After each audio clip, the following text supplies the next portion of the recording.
All right, today I'm going to talk about UN reform once again.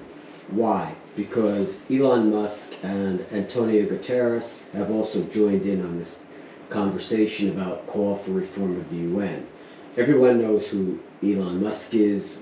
Antonio Guterres, for those who don't know, he's the Secretary General of the UN. What are they both calling for? They're calling for reform of the permanent membership of the United Nations Security Council.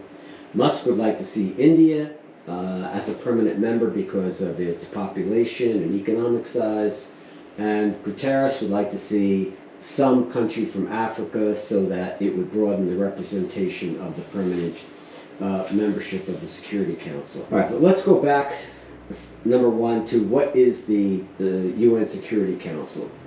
The UN Security Council is the most important organ of the United Nations. It is responsible for maintaining international peace and security. Why is it the most important? Because it's the only organ that can issue a regulation or a decision that's legally binding upon all member states of the UN. No other organ can do this in the area of international peace and security. The General Assembly, yes, they can adopt resolutions, but they're non-binding. As I've mentioned before, each member of the permanent membership of the UN Security Council has veto power. Now, if you look at the UN Charter, we're not going to see anywhere this word veto. So where does it come from? Well, arguably, it can be read from a legal point of view as being embedded in Article 27. You can read that on your own. It requires the concurring vote of all 5 members of the Permanent Security Council. But the real root of this power is in the history of the UN document itself. So at the end of World War II, at the San Francisco Conference, when the United Nations was being discussed as a new organization, the principal countries at that point in time were the victorious Allied powers. So we had the United States, United Kingdom, France, the Soviet Union, and China. Of course, the Soviet Union dissolved in 1991, so we have Russia. These states basically said, if you want the United Nations to exist, we must be given individual veto power. That's the origin. And then it is included in this language in Article 27, although the word veto is nowhere to be found in the document. Why is it important?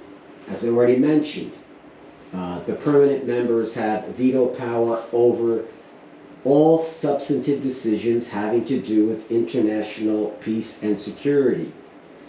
They also have veto power over admission of new members to the United Nations. They have veto power over the appointment of the Secretary General.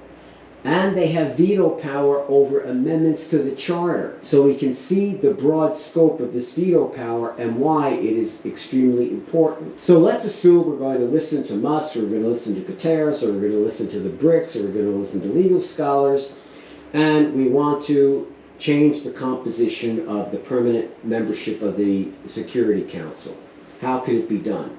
By a treaty amendment. Treaty amendment, we have to go to Article 108. How do we do it? We need 2/3 of the General Assembly to agree. We need 2/3 of all members of the United Nations to ratify the treaty amendment, including every member of the permanent membership of the UN Council. So we need all 5 countries to agree to the amendment to the Charter. Is this likely to happen? I don't think so, because each of these countries acts in its self-interest. They are not looking for something more democratic, more inclusive. They are not looking to change the decision-making process of the permanent membership.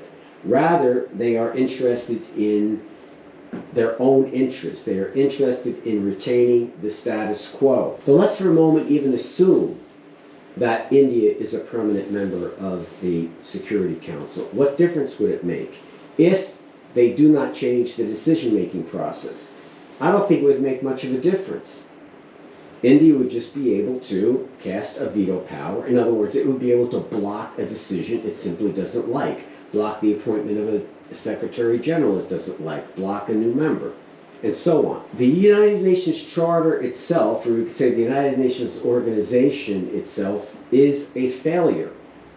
The concept behind it, and it's spelled out clearly in the Charter itself, is that all disputes should be resolved within this forum. Step one, try to resolve it without any use of force. Try to come to an amicable agreement. If that fails, then the UN could adopt a non-coercive measure, some measure that would provide incentive to resolve the dispute, and only in the last resort authorize the use of an economic sanction or a military measure in order to end the conflict. We have seen this does not happen. We have seen the resort, as I mentioned before, to the doctrine of self-defense, where simply say that a particular action threatens our national security or threatens some interest that we have, and we are authorized to retaliate unilaterally against this perceived threat.